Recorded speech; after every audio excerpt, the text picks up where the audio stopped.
Hey, good morning, everybody. Sarasota Tim. Welcome to beautiful Pigeon Forge, Tennessee on a drizzly morning. However, it's supposed to clear up and not rain as much for the rest of the day. But there's some changes in the weather coming because it is fall. And so I'm kind of delaying my adventures today. So I'm just kind of kicking it here. I did make some bacon inside. I couldn't put my grill outside that I've been wanting to do, that bring it out of my storage, my suburban griddle.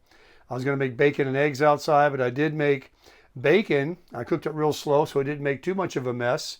And I used my egg cooker that was sent to me by a subscriber that I love so much. And I boiled some eggs. So I had boiled eggs and some bacon this morning. And I have to brag, folks. I'm the 193 man. I was 210 pounds 4 months ago. On the 29th of this month, which I believe is just in a couple of days, few days, will be 4 months that I have been on a carnivore diet. And I've been 99% absolutely strict carnivore, with the exception of heavy whipping cream in my coffee, which is not really a part of real carnivore, hardcore carnivore. And I did buy the other day 2 bananas after 4 months. And I ate them both for breakfast yesterday. And I picked up, only like the second time, a couple of avocados that I ate.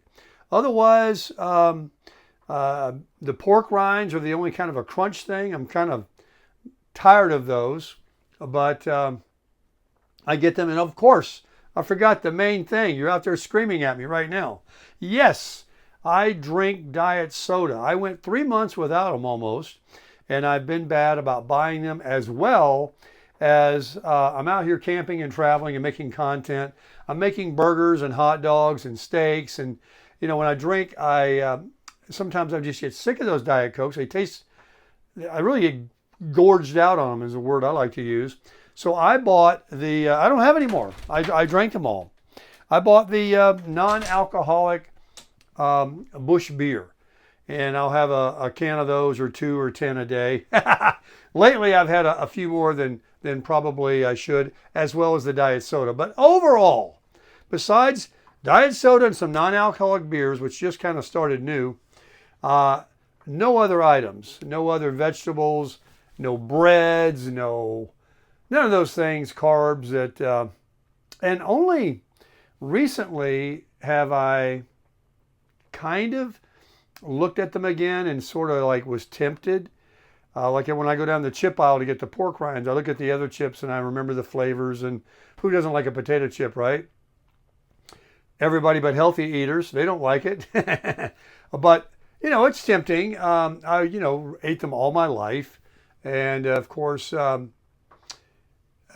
dogs are what do you call, they're better than any bowl of cereal, but they're still a processed food. I buy the ham from the deli. That's processed. So you can't say that I'm just like this angel on the carnivore. But I have results. I got to 193 and I plateaued for about 3 weeks.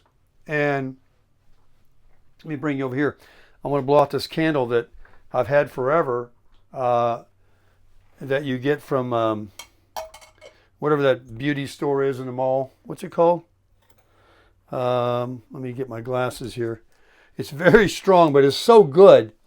Well, anyway, it's a candle you buy from those places. But it didn't take long to get the smell in the camper here. And I made some bacon, but I cooked it low. But I'm sure it still smelled like bacon in here a little bit, so I put that on. Anyway, I'm 193 pounds, but here's what's changed. I complained a little bit about plateauing.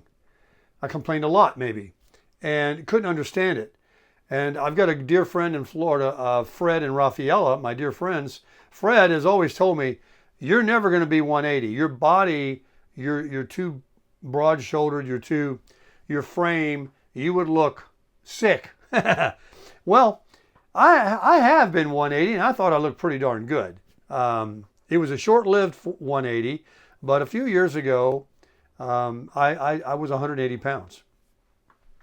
So where I'm at now, it seems to be shaping up, because here's what's happening. While I'm not losing lbs, and I'm not going to a gym either and gaining any muscle weight, I'm doing a lot of the hiking and walking, and I'm doing push-ups here on the in the camper. Not every morning. I've been bad about it, I'll be honest with you, but I thought about it this morning, and I'm definitely going to do some. So I seem to be shaping, like right now. Let me just show you. You know, I never used to tuck. Tucking your shirt, you do it for two reasons. One, you're skinny as heck, and two, you're a geezer. All the geezers tuck their shirts in. I don't care what shirt they put on. If you're kind of cool and slim too, you can wear your shirt out. And it just seems like my belly, even though it's not quite as flat as I want it to be. I mean, who wouldn't want a washboard ab, right? I want washboard abs. I have to say that it's slim enough to where I just want to look, it's the geezer in me.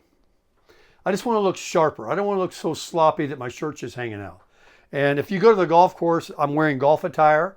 Proper etiquette is to tuck your shirt in. Although people wear like collarless shirts, some courses will enforce it.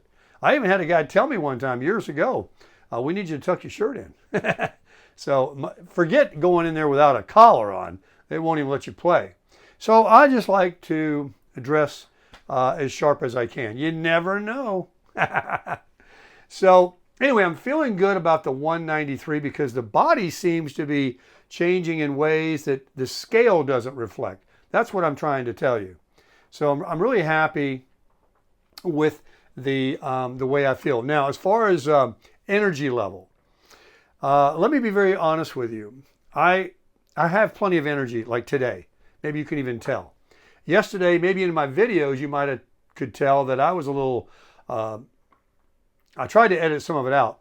Maybe grumpy, a little sarcastic. You know, the rain kind of put a damper on my hiking, but yet at the same time, I really didn't want to go, and I'll tell you why.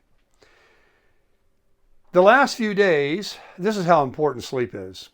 I have been dealing with this desire of learning about getting the iPhone. Don't worry, I'm not going to go into a big disarray about the iPhone. And I am OCD. I literally stayed up till 2 in the morning for two reasons. One, to upload my videos so I can monetize them. And you guys know that you didn't even see them till the next morning, most of you, unless you were on the West Coast. And I just couldn't turn off YouTube from trying to decide which one do I get. And the only reason is I can get them for free through T-Mobile upgrade program. And that's another story. So it's not really going to cost me anything, but I wanted to make sure I get the right thing. And these people on YouTube can really confuse you. Oh, you don't need this. All you need is this. Oh, wait a minute. You should get this. No, only this. You know, and all these different models. There's only like 3. One you don't even want to consider. Anyway, I'm not going to go into all that, but I'm just going to say I got so into it, I didn't go to sleep. And I got up at 4 in the morning wanting to get back at it. And I had no business getting out of bed other than I had to pee. And like a lot of you, get up 2 or 3 times or a couple of times in the middle of the night, but you go back to bed. But my mind is busy. And I'm out here and I'm thinking about things and I'm remembering what didn't happen yesterday, or the upload didn't get up there, or the internet's being a challenge for me. And do I get this iPhone or not? And then I throw another monkey, I throw another fly in the ointment, and I get on this thing when I went and videoed the dragon, and I'm around all these people. That was what my life, folks, was way before I was a YouTuber, was seriously into motorcycling. I had purchased every imaginable option, every imaginable riding gear, every imaginable technology, radio, intercom, CB radio, everything. I mean, I had it all. I traveled across the country. Now, when someone has that in their past, it's not like, oh yeah, I had one, I had this little 250, I used to ride around. No, this is like a crackhead or an alcoholic that had himself another drink and convinced himself that he couldn't, that he wouldn't be tempted. So I got around over the Dragon the other day. I'm looking at all these different motorcycles. I had conversations with a couple of people that are traveling and they're living the life that I used to live, and I want it back. And then I saw that red Honda Goldwing, and all gloves are off. I want another Goldwing. So I've spent 2 days now. A couple of your comments even reflected that you were tired of hearing about it. A couple of people. I don't care about that. I'm not here to please you. Well, I am. But sorry if it wasn't going in the direction you want. I do me, okay? So I'm sitting here watching all these YouTube videos again this morning too. And I go from the same thing I did with the phone.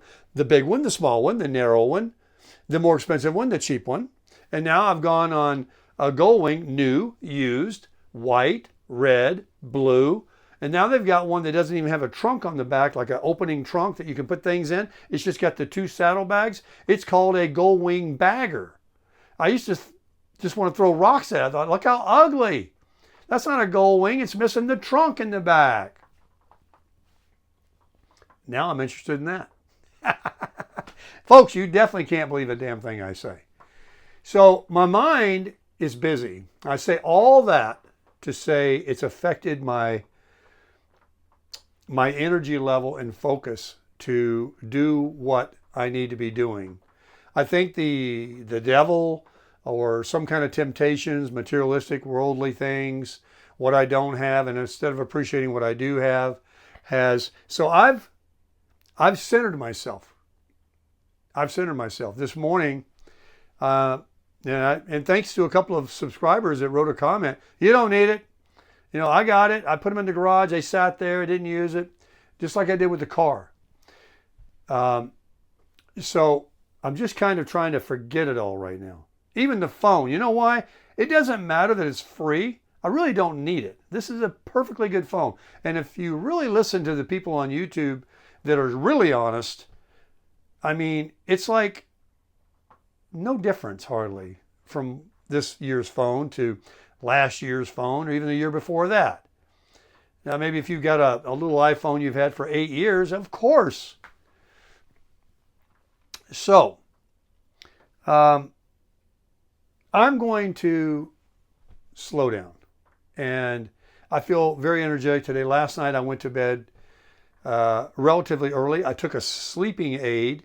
I fought off the naps that I wanted. I even mentioned it in the video. I'm going to go home and go to sleep. That was like 2 in the afternoon. Right after I filmed all those Prevos over there at the LeConte Center where they're having a quartet concert that goes morning, noon, and night, different 3 sessions, or afternoon and night, something like that, through Sunday. And these are all the singers and musicians that are traveling in those Prevos, a lot of them. So this is not some little, what do you call that, a singing, a hootenanny, a bluegrass festival. These are the name people that sing, religious songs and quartets. I'm sure it's absolutely amazing, especially with the acoustics that they're going to have inside the LeConte Center. I mean, it just must be very spiritually moving. And here in Tennessee, the Bible Belt, that's why you saw all those cars. If you noticed, people are coming to see them. And it's just as big as that car show was. And there's actually another one that's having a bluegrass festival at an RV park that I was considering going before I found this place. That's in Kodak. It's just outside of Sevierville, off the I-40 or 81 or whatever it is. A little further outside of town, maybe about 30 minutes from here. And it's been booked for a year. So it's kind of a musical time. It's the fall time. And people are just enjoying, they're throwing down every night here. Every night at 8 o'clock. I think it's only an hour. They do it in and out.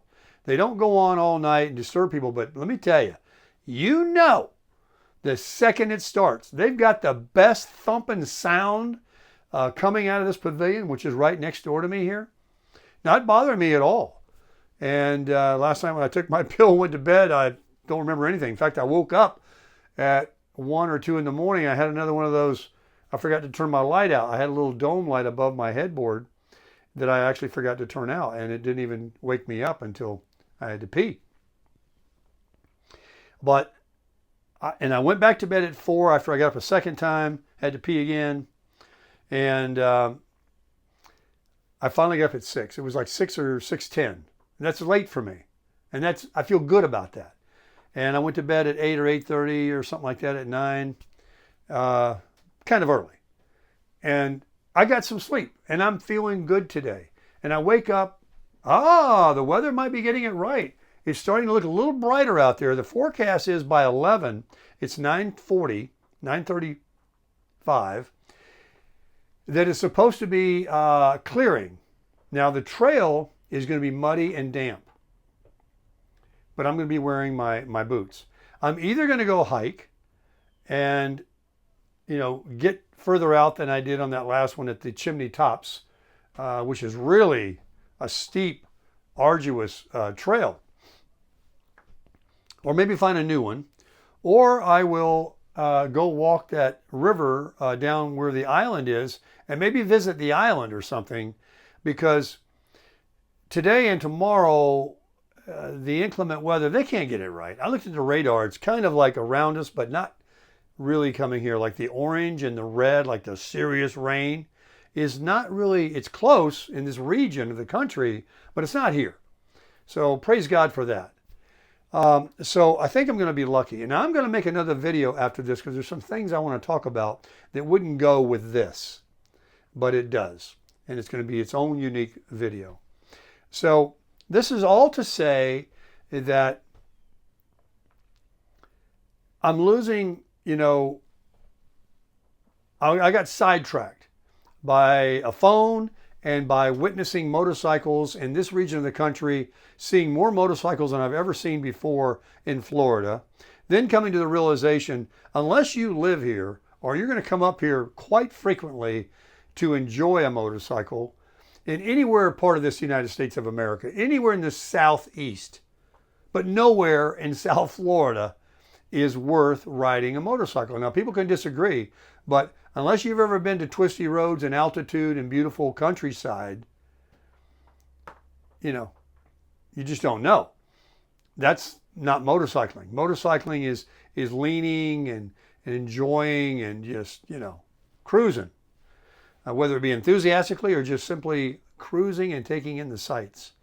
But it is something that I was able to get in my head that I want that feeling again, because I know all the emotions, whether it be going across country or locally riding the Dragon or just the regular sweeping twisty roads, Cherahela Skyway or any of that.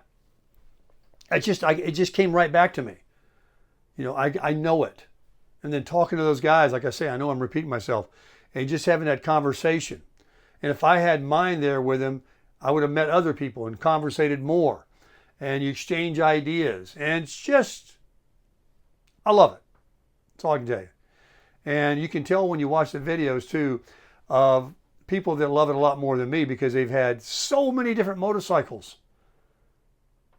So people still got, like the one guy I met, he has 6 now. But so many people talk about all these ones that I always wish I could have, but I didn't have the money to buy all those motorcycles. And here's another thing, and I'll end this video. What I did notice about the people buying the Honda Goldwing motorcycle was a lot of them try to make videos on YouTube to share their experience, maybe even make money and all that. A lot of them are monetized. You know what they all have in common? They got money. They got a big, beautiful garage they're making their video from. They have another motorcycle over here on the side. They got a brand new Tesla or a Mercedes. The garage looks like it's a museum. Everything is in order. It's all motorcycle stuff, toolboxes, off the floor on wheels, helmets hanging up, 6, 8 helmets, riding gear hanging in the garage, you know, leathers and different types of season. I'm thinking, how much money and how much are they into this motorcycling? I always had one where I just park it outside. I had a riding jacket and some boots and gloves, you know. Well, I mentioned earlier in the video, I did have a lot of stuff, but it all fit in the bike.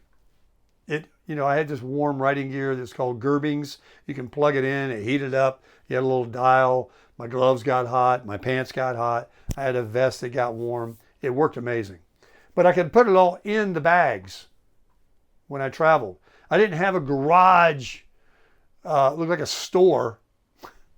These people, man, they got those pensions. They got those big time jobs. They got a wife that's bringing in some big time money or something. They've done bought and sold 3 homes in their life. They got money, plenty of it. And so they're buying these $30,000 BMWs and motorcycles and Harley Davidsons and the like. So, you know, I do what I can do. And I've done what I can do. And I can go back to doing that if I so want to. But I don't know whether it's really practical or reasonable, or should I cut my losses? And, you know, I never got killed on one. I never got in an accident. Never went down. You know, should I just be happy with my memories? Is it going to be a good thing? So this morning, I had to pull away. I got to get sleep. I got to get back to enjoying my vacation. I've only got a little short time left here, unless I want to stay longer. I got decisions to make. I'm running between the raindrops right now, and things were getting a little bit confusing. And so let's get back to doing baby steps and doing what's right. Let's get back to crushing it.